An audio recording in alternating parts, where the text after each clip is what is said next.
आता ब्रेक नंतर आपण बघणार आहोत इतरी बातम्या। बघूयात राज्यात नेमकं काय घडते। बातमी जळगावमधून आहे बघा। जळगावमध्ये सासू आणि नंदेच्या छळाला कंटाळून विवाहितेने राहत्या घरी गळफास घेऊन आत्महत्या केल्याची धक्कादायक घटना घडली।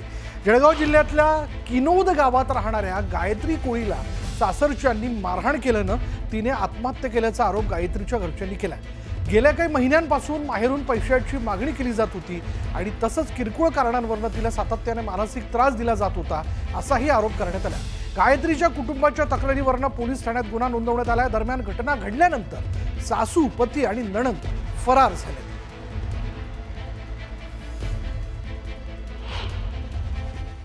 घरचे त्रास देत होते तिला, नणंद सासू ते, म्हणून त्यांनी मारहाण केली, म्हणून तिने आत्महत्या केली। का कसला त्रास दिला जातो? पैसे मागत होते तिला, घर बांधणं चालू होतं त्यांचं, तर ते घडे पैसे सांगत होते, पैसे आण, तुझ्या माहेरून पैसे आण।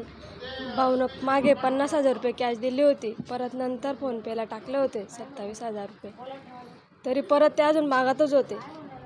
मग ते काल तिला ह्या टायमाला खूपच मारलं त्यांनी, सासूने, दोघी नंदांनी खूपच मारलं तिला। हत्या झाली तिची, तिला मारलं ना, खूप मारलं ना।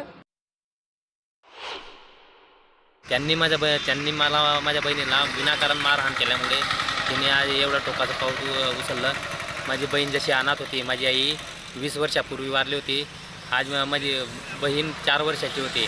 आज ते दिवस माझ्या भाषांवर आणि भाषांवरती आले त्यांच्यामुळे कुठे तरी माझ्या बहिणीला न्याय भेटायला पाहिजे हीच अपेक्षा आहे माझी।